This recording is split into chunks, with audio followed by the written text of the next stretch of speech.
Hello दोस्तों, स्वागत करता हूं आप सभी का अपने यूट्यूब चैनल अनूप स्टडी में। आज हम लोग शुरू करेंगे फ्रेंड्स। इसके पिछले वाले वीडियो में देखे थे 1 से जो है 13 तक के प्रश्नों का सलूशन, और फिर जो है कि इस वीडियो में कराऊंगा जो है कि 14 से लेकर के जो है कि आपका जो है कि 26 तक के प्रश्नों का मैं सलूशन कराऊंगा। जो है कितने प्रश्नों का सलूशन कराऊंगा? 26 तक के प्रश्नों का कराऊंगा। यानी इस वीडियो में भी आपके 13 टोटल प्रश्न आपके लिए जाएंगे। ठीक है, तो ध्यान दीजिएगा। प्रश्न नंबर 24 है, ये 24 नहीं 24, सॉरी, प्रश्न नंबर जो है 14 है। प्रश्न नंबर क्या है? 14। यानी प्रश्न नंबर 14 से जो है कि हम लोग सॉल्यूशन इसका क्या करेंगे? हल करेंगे। देखिए ध्यान दीजिएगा, यहाँ पर हम लोग शुरू करते हैं अभ्यास प्रश्न। ये क्या है भाई? अभ्यास प्रश्न है, या इसको लिखने की कोई जरूरत नहीं है, रहने दीजिए। तो अभ्यास प्रश्न में आपको मैं बताऊंगा प्रश्न नंबर 14 से। कितने से? 14 से। तो देखिए प्रश्न नंबर 14 है क्या? कह रहे कि 88 RA और इसके बाद 226 है, यानी क्रमांक इसका 88 है और जो भार है आपका 226। यानी कि जो RA है, RA को क्या कहते हैं आपको पता है ना? यह है 226, यानी कि यह रेडियम है। क्या है? रेडियम। जो आपका रेडियम है, रेडियम जो है इसमें से कह रहा है कि ये भाई बताइए कि जब इस रेडियम में से जो है कि अल्फा कण उत्सर्जित होता है, क्या उत्सर्जित होता है? अल्फा कण। क्या उत्सर्जित होता है? अल्फा का। यानी जब इस रेडियम में से एक अल्फा कण उत्सर्जित होता है, तो हम बताए थे कि कभी भी जब एक अल्फा कण उत्सर्जित होगा ना, तो उसमें से क्रमांक में 2 की कमी, क्रमांक में 2 की कमी, 2 क्रमांक में क्या होता है? कमी, और 4 क्या? द्रव्यमान भार में, यानी भार में कमी होता है। क्या? भार में कमी। पहले भी मैं बता चुका हूं, अच्छी तरह से हम बताए थे। यानी कि जब भी आपका अल्फा कण निकलता है तो परमाणु क्रमांक में 2 की कमी कर देता है वो, और जो भार होता है आपका जो है कि 4 की कमी कर देता है। ठीक है, तो यह जो है जब इसमें से एक अल्फा कण निकलेगा ना, तो जब यह इसमें से एक अल्फा कण निकलता है तो आपका परमाणु क्रमांक में 2 की कमी, तो 88 है तो यह क्या हो जाएगा? 86 हो जाएगा। अब जब 86 होगा तो आपको पता है कि 86 जो क्रमांक वाला कौन है? कौन है आपको पता है ना? रेडॉन है। क्या है? रेडॉन, यानी आर्यन है। आइया हो जाएगा 26, यानी 222। ध्यान दीजिएगा, परमाणु भार में यानी कि भार में 4 की कमी होती है, तो यहाँ पर 226 था, भार में 4 की कमी हो गई तो आपका हो गया 222। अब यहाँ पर क्रमांक में जो है कि 2 की कमी होती है, कब? जब अल्फा कण निकलता है, तब एक अल्फा कण निकलेगा तब। तो यहाँ पर जो है कि क्रमांक में कितने? ये यहाँ पर 88 था, तो ये कितना हो गया? 86। तो ये था रेडियम, और रेडियम में से जब एक अल्फा कण निकला मेरे प्रिय छात्रों, तो ये आपका बन गया क्या? रेडॉन। क्या बन गया? रेडॉन। ठीक है, चलिए तो ये बताइएगा, जब यह रेडॉन आया है तो आपको पता है कि जब रेडॉन जो होता है ना, रेडॉन आपका शून्य समूह का होता है। किस समूह का होता है मेरे प्रिय छात्रों? शून्य समूह का होता है। नहीं पता था तो आप लोग याद कर लेंगे, शून्य समूह का। किस समूह का? शून्य समूह का। यदि आपका जो है कि आपको जो साड़ी आप देखेंगे ना, साड़ी में आपको अच्छे से समझ में आ जाएगा कि जब इसमें से दूगो अल्फा कण निकल रहा है तो ये रेडॉन बन रहा है। ताकि रेडॉन जो है किस समूह में है? वह आपका शून्य समूह में आपका आता है। कन्फर्म है आप लोगों को? चलिए, तो यह कौन सा समूह में आपका पड़ जाएगा भाई? जब एक अल्फा कण निकलेगा तो वह शून्य समूह में। आपके 4 ऑप्शन दिए गए हैं। कह रहा है कि परमाणु किस समूह में उपस्थित होगा? शून्य समूह, प्रथम समूह आपका है द्वितीय समूह, और चौथा है चतुर्थ समूह। जो कि आप लोगों का ऑप्शन नंबर जो है ए करेक्ट है। कौन सा समूह भाई? शून्य समूह। ऑप्शन नंबर ए आपका करेक्ट है। कौन सा समूह? शून्य समूह। ये चीजें आप लोग याद रखिएगा, मैं कई बार बता चुका हूं, और आप लोग पढ़े होंगे तो आप लोगों को ये सभी याद होगा। ठीक है ना? चलिए, कि अल्फा कण निकलता है, बीटा कण निकलता है, गामा कण। आइए, तो आप लोग पता है ना कि गामा कण जब निकलता है ना, तो कोई भी परिवर्तन आपका नहीं होता है। यानी किसी में भी ना क्रमांक में परिवर्तन होता है, ना परमाणु भार में परिवर्तन होता है। किसी में परिवर्तन नहीं होता है। कब? जब गामा किरण निकलती हैं तब। तो चलिए भाई, हम लोग बढ़ते हैं अब इसके बाद 15 नंबर की तरफ। 15 नंबर ध्यान से देखिएगा। अब यहाँ पर देखिएगा, ये कह रहा है कि 15 नंबर कि थोरियम है आपका। क्या है? थोरियम। कह रहा है कि 90 TH 234। बहुत बढ़िया क्वेश्चन। 90 है, TH है, 200 कितना है? 34। थोरियम है ना? अब ये कह रहा है कि जो थोरियम है, इस थोरियम का क्रमांक आपका 90 है, और भार की बात करें तो भार है आपका 234। सही है ना, भार कितना है 234। अब ये कह रहा है कि एगो यदि बीटा कण निकलता है तो बीटा कण जब एगो निकलेगा तो इसमें क्या क्या परिवर्तन होगा और आपका कितना होगा। ठीक है, तो बस कुछ नहीं करना है, जब यह परिवर्तन होगा तो आपको पता ही है कि जब इसमें से एक क्या निकलेगा, बीटा कण, अल्फा कण तो निकल चुका, अब बीटा कण, तो आपको पता है कि जब एक बीटा कण उत्सर्जित होता है तो क्रमांक में जो है 1 की वृद्धि हो जाती है। क्रमांक कितने की वृद्धि, 1 की वृद्धि। अब भार में कोई परिवर्तन नहीं, भार में यानी किस भार में भाई, परमाणु भार में कोई परिवर्तन नहीं होता है, कोई परिवर्तन नहीं होता है। ठीक है, परमाणु भार में कोई भी परिवर्तन नहीं होता है। इतनी बातें समझ में आ गई कि परमाणु भार में कोई परिवर्तन नहीं होगा। अब ध्यान दीजिएगा, जब ये थोरियम था तो थोरियम है तो इसमें एक ध्यान दीजिएगा, क्रमांक में किसमें, क्रमांक में 1 की जब वृद्धि होगी तो यह 91 हो जाएगा। क्या हो जाएगा, 91। और 91 में आपको पता है कि 91 नंबर पे आपका क्या आता है, प्रोटैक्टिनियम आता है। क्या आता है, प्रोटैक्टिनियम। जो पीए होता है ये है प्रोटैक्टिनियम। क्या है, प्रोटैक्टिनियम है, जिसका आपका द्रव्यमान भार जो है कि 234 ही आपका रहेगा, क्योंकि क्रमांक में वृद्धि हो रही है तो ये आपका 91 में चला गया है ना। और जब ये 91 में जाएगा तो ठीक है, 91 पर यानी कि 90 पर थोरियम होता है और 91 पर जो है कि आपका प्रोटैक्टिनियम होता है। क्या होता है, प्रोटैक्टिनियम होता है, जो कि आपका द्रव्यमान वही रहेगा। द्रव्यमान क्या रहेगा, वही रहेगा, लेकिन सिर्फ आपका जो है क्रमांक में क्या हो जाएगा, परिवर्तन। ये 90 था तो अब कितना हो जाएगा, 91। ठीक है, तो यानी कि आपका जो ऑप्शन होगा ये आपका करेक्ट होगा, 91, प्रोटैक्टिनियम आपका 234। कन्फर्म है ना। तो आपको 4 ऑप्शन दिया गया है, तो आपका बी आपका करेक्ट है, 91। क्या है कि भाई एगो क्रमांक में क्या होगी, वृद्धि होगी, जो कि आपका ऑप्शन नंबर बी करेक्ट। कौन सा ऑप्शन नंबर करेक्ट है, ऑप्शन नंबर जो है आपका बी करेक्ट है। ये सब चीज़ें अच्छी तरह से आपको समझ में आ रही होगी। ठीक है, चलिए अब आगे बढ़ते हैं। इसके बाद 16 नंबर क्वेश्चन पे आप लोग ध्यान दीजिएगा। 16 नंबर क्वेश्चन क्या है, बहुत अच्छा क्वेश्चन है। ठीक है, बहुत ही बढ़िया क्वेश्चन, ध्यान दीजिएगा, यहीं पर मैं बता दे रहा हूँ। 16 नंबर क्वेश्चन बहुत अच्छा क्वेश्चन है जो आप लोग पढ़ चुके हैं, बस कुछ नहीं करना है, आपको ध्यान से समझना है। चलिए, कह रहा है कि यूरेनियम है भाई, क्या है, यूरेनियम, यानी कि ये जो है यूरेनियम है जो 92। यूरेनियम क्या है, ये आपको पता है ना, यूरेनियम कौन सा तत्व है, रेडियो एक्टिवता तत्व है। रेडियो की ये है क्या है, एक्टिव तत्व है यूरेनियम, यानी कि ये क्योंकि मैं पढ़ा चुका हूँ 92, और ये है आपका 238। 200 क्या है भाई, 38, 92 और 238। तो बस कुछ नहीं करना है, 4 ऑप्शन दिए गए हैं, जो कि आपका ऑप्शन 90 234 दिया है, कोई बात नहीं। बी दिया है 93 238 दिया है, सी दिया है 92 जो है कि 238 दिया है, डी दिया है 91 234। बहुत अच्छा क्वेश्चन, ध्यान दीजिएगा।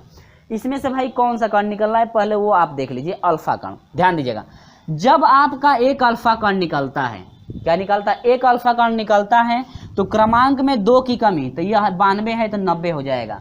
लेकिन भार जो है आपका, ये भार है उसमें 4 की कमी होती है, तो यह 238 है तो यह हो जाएगा 234, यानी कि 90 और 200 क्या हो जाएगा, 34 हो जाएगा, जो कि आपका ऑप्शन नंबर क्या है, करेक्ट है। कन्फर्म हुआ कि जब आपका अल्फा कण निकलता है तो अल्फा कण में जो है क्रमांक में 2 की कमी हो जाती है और जो भार है उसमें 4 की कमी होती है। लेकिन मेरे भाई जब बीटा कण आपका निकलता है ना तो क्रमांक में 1 बढ़ जाता है, लेकिन भार आपका सेम रहता है, भार में कोई भी परिवर्तन नहीं होता है। लेकिन बेचारा गामा जब निकलता है तो वह किसी में भी परिवर्तन नहीं कर पाता है, आपका जितना रहेगा वह उतना ही आपका रहेगा। जैसे मान लीजिए इसमें से सपोर्ट दैट गामा किरण, यदि आपकी एक गामा किरण निकलती है तो कहेंगे कि सर जी आपका एक गामा किरण निकलेगा तो आपका यही रह जाएगा 92 रह जाएगा और यह 238। क्यों भाई हो जाएगा, क्योंकि कोई किसी में जब भी गामा किरण निकलती है किसी में भी आपका यह चेंजिंग नहीं कर पाता है। ठीक है, चलिए बहुत अच्छा क्वेश्चन था, जो कि आपका ये ऑप्शन नंबर 1 करेक्ट है। ठीक है, चलिए इसके बाद हम लोग चलते हैं 17 नंबर का क्वेश्चन, ध्यान दीजिएगा। हाँ, वीडियो अच्छा लगेगा ना, तो वीडियो अच्छा लग रहा होगा तो इस वीडियो को लाइक कर दीजिएगा और शेयर जो है अपने दोस्तों में एक बार जरूर कर दे, ताकि मेरा भी मोटिवेशन और जो है कि बढ़ सके। ठीक है, चलिए इस वीडियो को अपने दोस्तों में शेयर कर दें और हमारे साथ नहीं जुड़े होंगे तो चैनल को सब्सक्राइब कर लीजिएगा। यदि वीडियो अच्छा लगेगा तो ही सब्सक्राइब कीजिएगा, ठीक है ना। चलिए, तो 16 नंबर तक जो है कंप्लीट हो गया। 17 नंबर देखिए, कहे कि गामा विकिरण की चाल प्रकाश की चाल से तुलना के संबंध में कौन सा सही है। देखिए जो गामा किरणों की चाल होती है ना और जो प्रकाश की चाल होती है ना उसमें कौन सा संबंध होता है, ध्यान दीजिएगा, उनके चालों में आपको संबंध बताना है। ठीक है, तो पहला ऑप्शन दिया है कि जो गामा विकिरण की चाल जो है बड़ी होती है प्रकाश की चाल से। ठीक है, बी ऑप्शन दे रखा है गामा विकिरण की चाल जो है बराबर होती है प्रकाश की चाल से। सी दे रखा है गामा विकिरण की चाल जो है छोटी होती है प्रकाश की चाल से। डी ऑप्शन दिया है गामा विकिरण की चाल जो है विशिष्ट दशाओं में प्रकाश की चाल से कम, अधिक या बड़ी हो सकती है। तो आपको 4 ऑप्शन दिया गया है। ये क्वेश्चन नंबर 17 है। क्वेश्चन नंबर क्या है? 17। तो एक बात याद रखिएगा, जो गामा किरण जो होती है ना उसके विकिरण की जो चाल होती है, यानी गामा किरण की जो चाल होती है वह प्रकाश की चाल के बराबर होती है। किसकी चाल के बराबर? प्रकाश की चाल के बराबर होती है, जो कि आपका ऑप्शन नंबर बी करेक्ट होगा। क्योंकि गामा विकिरण की जो चाल होती है वह प्रकाश की चाल के लगभग, ध्यान दीजिए, लगभग में बराबर होता है। लगभग में बराबर होता है तो हम लोग बराबर मान लेते हैं, कोई दिक्कत नहीं है। ठीक है ना, ये यानी कि जो गामा विकिरण की जो चाल होती है लगभग प्रकाश की चाल के ही बराबर होती है, इसलिए जो है कि हम लोग इसको बराबर ले लेते हैं। तो जो कि आपका ऑप्शन नंबर कौन सा करेक्ट है भाई? ऑप्शन नंबर बी आपका करेक्ट। ठीक है, यानी गामा किरण की जो चाल है वो प्रकाश के जो है कि चाल के क्या होती है? बराबर होती है। कोई दिक्कत नहीं है, याद रखिएगा। ठीक है, चलिए अब आगे बढ़ते हैं, जो है कि 18 नंबर, क्वेश्चन नंबर 18 ध्यान दीजिएगा। क्वेश्चन नंबर क्या 18 क्या कह रहा है, जरा ध्यान से पढ़िए, देखिएगा। कई गामा किरणों की भेदन क्षमता, अब गामा किरणों की क्या भेदन क्षमता, तो यहाँ पर कह रहा है गामा किरणों की जो भेदन क्षमता होती है सबसे कम या सबसे अधिक या आपकी मध्य में होती है। तो आपको मैं ग्राफ द्वारा समझा देता हूँ। ये आपकी कोई प्लेट है, ठीक है, ये कोई क्या है? आपकी प्लेट है। अब ये इसमें से मान लीजिए अल्फा किरण निकली, बीटा किरण और क्या गामा किरण। अल्फा किरणें निकल रही है, बीटा किरणें और क्या गामा किरणें निकल रही है। तो ध्यान दीजिएगा, जो अल्फा किरणें हैं तो अल्फा किरण जो है सबसे कम धंसती हैं, अल्फा किरणें सबसे कम धंसती हैं। बीटा किरणें थोड़ा इससे ज़्यादा धंसती हैं। बीटा किरणें जो है इससे क्या होती है? थोड़ा ज़्यादा धंसती है। और जो सबसे अधिक जो धंसेगी आपकी कौन सी किरणें धंसेंगी? गामा किरणें। कौन सी किरणें? गामा किरणें। ध्यान दीजिए, क्यों भाई? क्योंकि आपको पता है, हम पढ़ाए थे, जब बेसिक चीज़ें पढ़ाया गया था तो उसमें हम आपको बताए थे कि जो आपकी चाल होती है, ध्यान दीजिएगा, जो जिसकी जितनी चाल, जो जिस किरण की सबसे ज़्यादा चाल होगी वह सबसे अंदर तक धंसेगा। सबसे ज़्यादा जो है अंदर तक क्या होगा? धंसेगा, यानी प्रतिच्छेदित करेगा। ठीक है, यानी कि जो चाल होती है सबसे कम, आपको बताया गया था कि सबसे कम जो चाल होती है अल्फा किरण की। सबसे कम किसकी चाल होती है? अल्फा किरण की चाल सबसे कम चाल। अब गामा किरण की जो चाल होती है सबसे अधिक होती है। सबसे अधिक चाल किसकी होती है? गामा किरण की। अब यहाँ पर हम लोग बात करते हैं बीटा किरण की, तो यह दोनों के मध्य में होती है, दोनों के मध्य में इसकी चाल होती है। तो इसलिए जो है कि दोनों के मध्य तक ये धंसा हुआ है, तो सबसे कम ये धंसेगा क्योंकि इसकी चाल सबसे कम होती है। आज सबसे अधिक गामा किरण की होती है, तो यह सबसे अधिक तक जो है कि धंसेगा। इन दोनों के बीच में बेचारा कौन होता है? बीटा होता है, तो यह दोनों के बीच तक धंसेगा। ठीक है, ध्यान दीजिएगा। और अब आप लोगों को ये भी बताया गया था कि जिसकी चाल सबसे ज़्यादा होगी उसका जो है कि भार भी कम होगा, सबसे कम भार उसी का होगा। तो सबसे अधिक चाल किसकी थी? सबसे अधिक चाल गामा किरण की थी, तो सबसे कम भार होता है, कम भार। तो सबसे कम भार किसका होता है? तो जो सबसे कम भार होगा गामा किरण का होगा। किसका? गामा किरण का। क्यों भाई? क्योंकि जिसके सर पे सबसे कम भार होगा वह सबसे तेज दौड़ेगा, और जिसके सर पे जो है कि ज़्यादा भार होगा वह सबसे धीमे दौड़ेगा।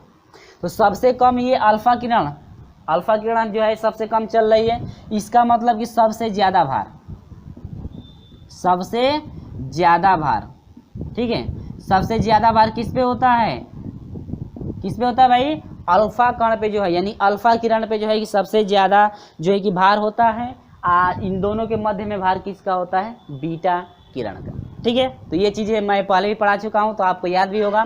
तो क्वेश्चन आपसे क्या पूछ रहा था? कह रहा है कि गामा किरण की सबसे भेदने की क्षमता क्या होती है, यानी कि जो अल्फा और बीटा किरण है इससे सबसे ज़्यादा जो होती है गामा किरणों की जो है कि भेदने की क्षमता होती है। 4 ऑप्शन दिए गए हैं। अल्फा तथा बीटा दोनों प्रकार की किरणों से अधिक। तो यहाँ पर देख रहे हैं ना कि अल्फा और बीटा से जो यानी कि अल्फा और बीटा जो किरण है सबसे अधिक इसमें जो है गामा किरण की जो है धंसने की प्रक्रिया है।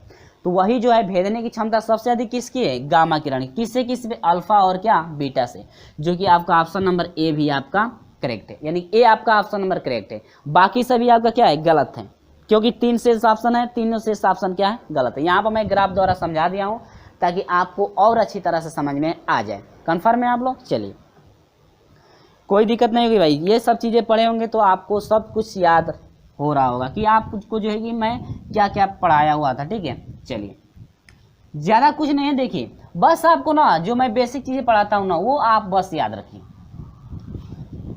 तो आप पढ़े होंगे ना तो आपको ये सब कुछ जो है चीज़ें आप लोगों को पता हो गया होगा। तो चलिए आगे बढ़ते हैं। इसी के साथ हम लोग जो है कि 19 नंबर की तरफ, 18 नंबर कंप्लीट हुआ। चलिए, कोई दिक्कत नहीं है भाई, 19 नंबर पे आ जाइए। 19 नंबर क्या कर रहा है, ध्यान दीजिएगा। कह रहा है शरीर में रक्त वेग का प्रवाह निम्न में से किसके द्वारा मापा जाता है। तो ध्यान दीजिएगा, पहला है radio active sodium Na23, radio active sodium Na24, radio active sodium यानी Na25, रेडियो एक्टिव सोडियम जो है सोडियम जो है N26, यानी कि ऑप्शन नंबर बी करेक्ट होगा भाई। रेडियो एक्टिव सोडियम Na क्या 24, रेडियो एक्टिव सोडियम किससे, Na24 से जो है कि नापा जाता है। रेडियो एक्टिव सोडियम Na24 से किसका नापा जाता है, प्रवाह, शरीर के रक्त वेग का जो है प्रवाह नापा जाता है रेडियो एक्टिव सोडियम Na24 से। ठीक है, चलिए, कोई दिक्कत नहीं है, आप लोगों को ये सब चीज़ें समझ में आ रही होंगी, क्योंकि ये चीज़ें याद रखें, ये इंपॉर्टेंट चीज़ें हैं। आगे बढ़ते हैं, आगे यहाँ पर बढ़िए भाई। 20 नंबर क्वेश्चन देखिएगा, क्वेश्चन नंबर जो है 20 देखिए। ठीक है, देखिए यहाँ पर ध्यान दीजिएगा, करें निम्नलिखित में से अल्फा कण है, आपका अल्फा कण जो है कौन सा है, हीलियम पे हीलियम है, ऑप्शन आपको 4 दिख रहा होगा, हीलियम है, लिथियम है, नहीं हाइड्रोजन है, लिथियम है, हीलियम है और क्या है, फ्लोरीन।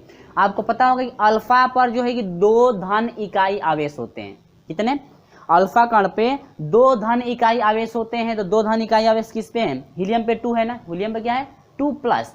ठीक है, और जो है परमाणु द्रव्यमान जो क्या होता है 4, परमाणु द्रव्यमान कितना 4, यानी कि जो अल्फा कण होता है उस पे आवेश 2 धन इकाई होते हैं और परमाणु भार जो है आपको कितना होता है 4 की कमी हो जाती है ना उसमें।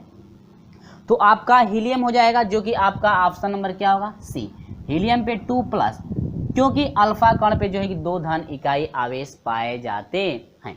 तो ये आपका हो गया ऑप्शन नंबर क्या, सी। इसे आप लोग याद रखिएगा, ऑप्शन नंबर क्या है, सी आपका करेक्ट है। ठीक है, तो आप लोग पता है कि जब भी अल्फा कण जो है कि निकलता है तो 2 की कमी कर देता है और कितने की, 4 की कमी कर देता है, और 2 इकाई जो है क्रमांक में करता है और भार में जो है कितने की, 4 इकाई की। और ये भी आपको पता होगा कि अल्फा कण जो होता है, अल्फा कण पे 2 इकाई धन आवेश होता है। क्या, 2 इकाई क्या होता है, धन आवेश होता है, 2 इकाई धन आवेश होता है, इसलिए जो है कि हीलियम पे 2+ है, इसलिए आपका क्या है, यह आपका अल्फा। समझ में आई बात? चलिए 21 नंबर देखिएगा, क्वेश्चन नंबर क्या है 21। चलिए क्वेश्चन नंबर 21 देखिएगा, कह रहा है कि एक रेडियो एक्टिव स्रोत की अर्ध आयु जो है आपका 30 दिन है। देखिए अर्ध आयु दे रखा है, अर्ध आयु जो है T/2 होता है, आपको कितना दे रखा है, 30 दिन दे रखा है। इसके बाद दे रहा है 90 दिनों के समय के अंदर, 90 दिनों के समय के अंदर परमाणुओं का अंश जो क्षय हो जाएगा। अब देखिए ये कह रहे हैं 90 दिन, टोटल टाइम कितना दिया है, 90 दिन। कितना दिया है, 90 दिन। यहाँ पर कौन कौन सी चीज़ें आपको पता नहीं है, ध्यान दीजिएगा। ठीक है, तो मान लेते हैं यह 100 ग्राम पे निकलेगा। कितने ग्राम पे, 100 ग्राम पे। एक रेडियो स्रोत की जो अर्धवायु दिया है 300 दिया है ना, कितना दे रखा है 300। तो मान लेते हैं कि जो प्रारंभिक मात्रा है N0 आपको कितनी ग्राम की है, 100 ग्राम की। कितने ग्राम की, 100 ग्राम की। तो आपको निकालना है अंतिम मात्रा की, जो आपकी अर्ध आयु 30 दिन है। 30 दिन में 100 ग्राम की जो अर्ध आयु हो जाएगी, और 30 दिन में जो है यानी कि टोटल टाइम कितना है, 90 दिन ले रहा है ना। टोटल टाइम कितना, टोटल जो टाइम यदि 90 दिन दिया जाए अर्ध आयु के हिसाब से, टोटल टाइम यदि कुल 90 दिन आपका हो रहा है तो 10 ग्राम की जो मात्रा है कितनी रह जाएगी, कितना परसेंटेज जो रह जाएगा ना, इस हिसाब से पूछ रहा है। यानी कि कितना जो है कि 100 ग्राम से कितना बचेगा, उसके बाद जो शेष मात्रा होगी कितनी आपकी खपत होगी, ये आप समझ सकते हैं, वैसे आपको पूछ रहा है। ठीक है, चलिए तो यहाँ पर ध्यान दीजिएगा कितना क्षय हो रही है कुल मात्रा, वही आपसे पूछ रहा है। तो यहाँ पर दे रहा है टोटल टाइम दे रखा है, तो टोटल टाइम दे रखा है तो अर्ध आयु कालों की संख्या हम लोग निकाल लें। तो यहाँ पर देखिए पहले फार्मूला मैं लिख दे रहा हूँ, n बराबर होता है n0 कोष्टक में 1/2 का पावर क्या n।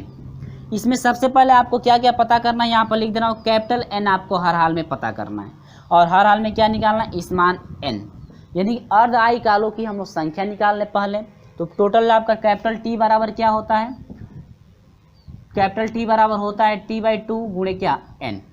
ठीक है, कैपिटल T कितना है 90, अर्ध आयु कितना है 30 गुणे n, तो आपको पूछ रहा है तो 30 नहीं है 90 3, यानी कि जो अर्ध आयु कालों की संख्या है कितनी है 3। तो हर हाल में आपको क्या निकालना है, आपको निकालना है ये कि यदि आप टोटल समय 90 दिन है, 90 दिन टोटल यदि समय आप 90 दिन लेते हैं तो 100 ग्राम मात्रा जो है शेष कितना रह जाएगा। ठीक है, और शेष रहने के बाद जो है मात्रा जब रह रही है तो कितना आपका खपत हो रहा है वही आपको निकालना है। बस कुछ नहीं करना, n का मान निकल गया, कैपिटल N आपको पता नहीं है, फाइंड करना है, कोई दिक्कत नहीं है। यहाँ पर n0 की मात्रा कितना माना गया, 100 ग्राम मान लेते हैं, 1/2 का पावर कितना 3, तो ये हो जाएगा n = हो जाएगा 100 और गुणे आपका हो जाएगा 1 में कितना 8, भाग दीजिए n बराबर कितना हो जाएगा, भाग दे लेते हैं 12.6, डिवाइड करके आप देख सकते हैं, कोई दिक्कत नहीं। ठीक है ना, डिवाइड आप करके देख सकते हैं 12.6, यानी कि जो 100 ग्राम यदि आप लेते हैं ना, क्या 100 ग्राम यदि पदार्थ लेते हैं तो वह भी करेगी एक रेडियो स्रोत की अर्ध आयु। ये रेडियो एक्टिव स्रोत है जो आपका कितना मान लेते हैं 100 ग्राम था, ग्राम नहीं लगाएंगे तो भी कोई दिक्कत नहीं है, ग्राम नहीं लगाएंगे तो भी कोई दिक्कत नहीं है।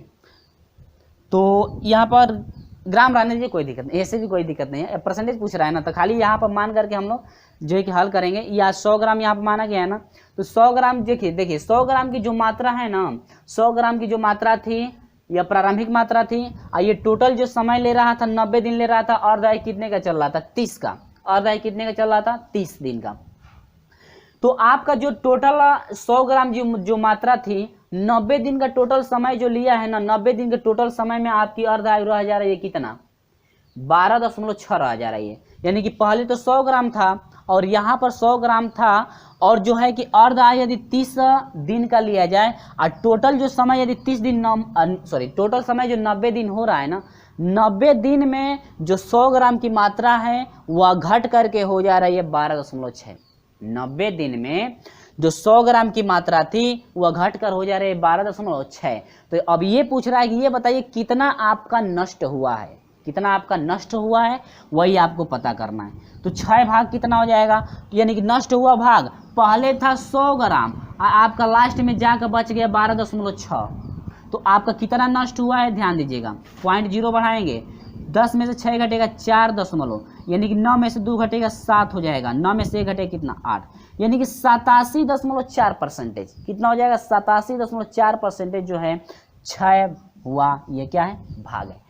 समझ में आई बात, बस कुछ नहीं करना है। मान लेते हैं कि 100 ग्राम जो मात्रा था, 100 ग्राम मात्रा जो है 90 दिन में तक जो समय लिया गया है, यानी कि 90 दिन में आपका जो घट करके 12.6 हो गया है। तो 90 दिन में आखिर में कितने की क्षति हुई है, कितना नष्ट हुआ है, वही आपको क्या करना है फाइंड करना है। कितना नष्ट हुआ था 87.4%, यानी पूरा 100% का जो है 87.4% जो भाग है आपका क्षय हो गया है, आप बच गया है, आपका ये परसेंटेज ले सकते हैं। ठीक है, बच गया है 12.6%।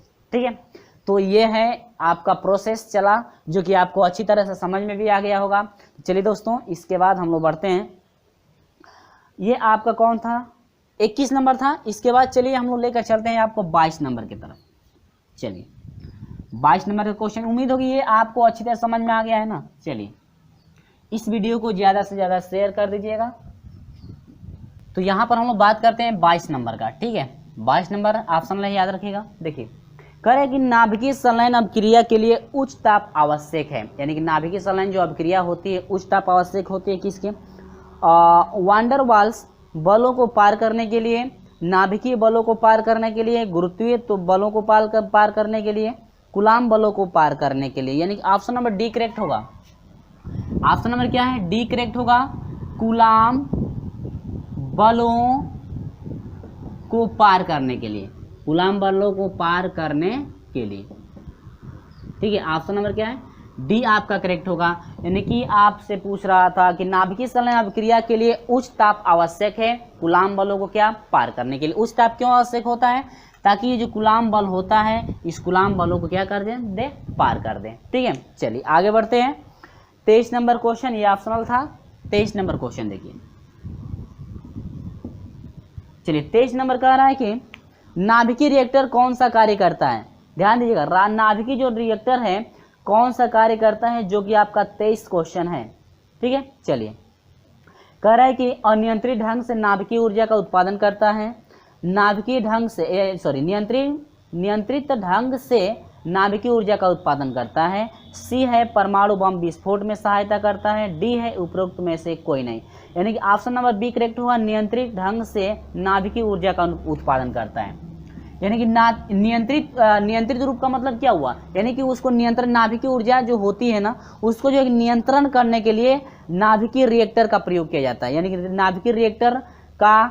नाभिकीय जो रिएक्टर है कौन सा कार्य करता है? तो नाभिकीय रिएक्टर जो होता है नियंत्रित जो ढंग होता है, नियंत्रण से जो है नाभिकीय ऊर्जा का क्या करता है? उत्पादन करता है। यानी कि उसको जितना चाहिए उतना क्या कर देता है? उत्पाद कर देता है, जो कि ऑप्शन नंबर बी करेक्ट है। नियंत्रित ढंग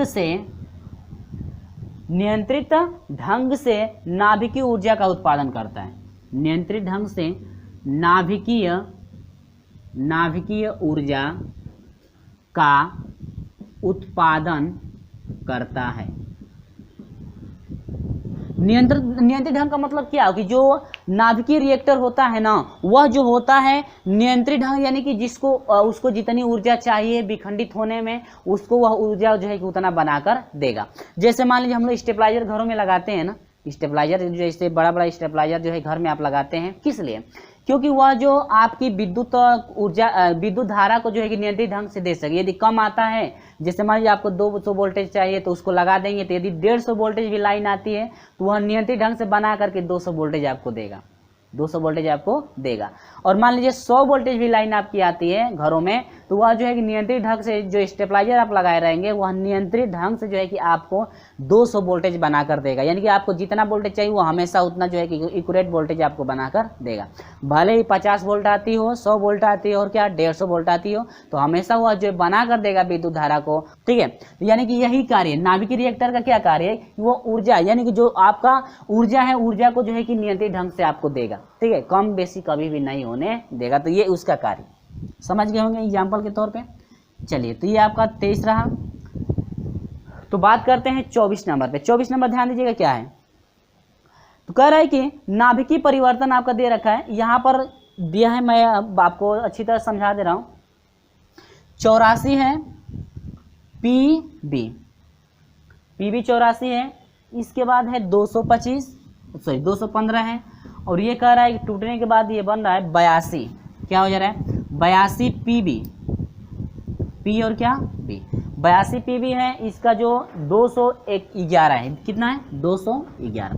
अब ये कह रहा है ना कि अल्फा कण उत्सर्जित होगा, यानी अल्फा कण उत्सर्जित की उत्सर्जन कितना होगा? आपको चाहिए क्या? भार में कमी। यानी कि आप देखेंगे कि इसके भार में कितने की कमी हो रही है? बटा में 4। यानी कि भार में क्या कमी, बटा में कितना चाहिए? 4। फार्मूला मैं बता चुका हूँ, इसके पिछले वाले वीडियो में फार्मूला हम बताए थे। तो यहाँ पर देखिए भार में कितने की कमी हो रही है? 4 की। अब बाटा में कितना होता है? 4। फार्मूला होता है कि अल्फा कणों की संख्या उत्सर्जित और अल्फा कणों की संख्या बराबर क्या होती है? भार में कमी बाटा में क्या? 4। तो 4 से 4 क्या हुआ? कट गया। यानी कितने की कमी? 1 की। कितने की? 1 की। जो कि आपका ऑप्शन नंबर जो है ए करेक्ट है। ऑप्शन नंबर क्या? ए करेक्ट है। हम जो है पहले भी ये फार्मूला हम बता चुके हैं, और बीटा कणों के लिए आपका क्या फार्मूला होता है वो भी मैं बता चुका हूँ, ठीक है। चलिए कोई दिक्कत नहीं है, बहुत छोटा छोटा ये क्वेश्चन रहा। चलिए आगे बढ़ते हैं 25 नंबर की तरफ। चलिए भाई, इसके बाद हम लोग देखते हैं 25 नंबर। तो 25 नंबर बस ऑप्शनल है, यहाँ पे ऑप्शनल करा देता हूँ, ठीक है। क्वेश्चन नंबर 25 देख लीजिए। देखिए कह रहा है कि किसी समस्थानिक का उपयोग पुरानी वस्तुओं के निर्धारण में किया जाता है। किस समस्थानिक का उपयोग जो होता है, किस समस्थानिक का उपयोग जो है पुरानी वस्तुओं के निर्धारण में किया जाता है। तो आपका 4 ऑप्शन दिया गया। पहला ऑप्शन है C15, दूसरा है C16, इसके बाद C14 दिया है, C13, यानी कि आपका ऑप्शन नंबर C करेक्ट होगा भाई।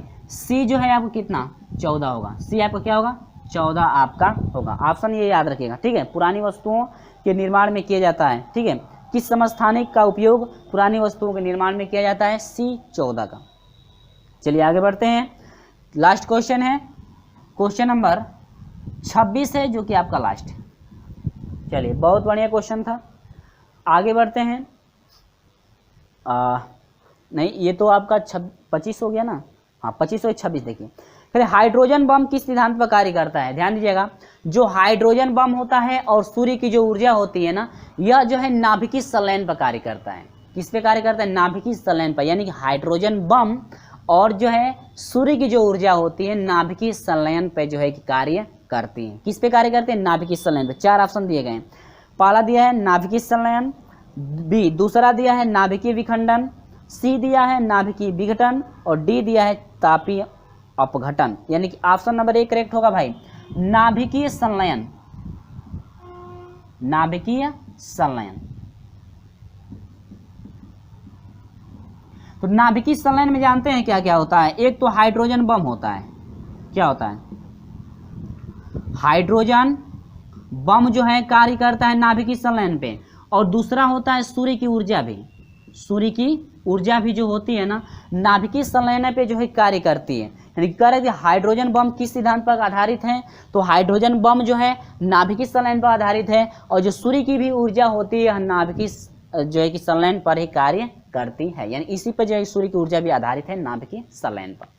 तो उम्मीद होगी फ्रेंड्स कि जो भी मैं चीज़ें इस वीडियो में बताया हूँ आपको स्टेप बाय स्टेप समझ में आ गया होगा। और हाँ, जाते जाते इस वीडियो को लाइक कर दीजिएगा। यदि वीडियो अच्छा लगेगा तो ही लाइक कीजिएगा जाते जाते, ठीक ना। आप पूरी तरह स्वतंत्र हैं, और ज़्यादा वीडियो आपको अच्छा लगा होगा तो इस वीडियो को अपने दोस्तों में शेयर भी कर दीजिएगा, ताकि मेरा भी मोटिवेशन और जो है कि बढ़ सके, ठीक है। तो चलिए दोस्तों मिलते हैं। इसी के साथ ये जो है कि प्रश्न आपका 26 तक कंप्लीट हुआ। इसके बाद हम लोग शेष जो है प्रश्नों का सोल्यूशन अगले वीडियो में करेंगे। तो चलिए दोस्तों मिलते हैं आपसे अगले वीडियो में, तब तक के लिए बाय बाय।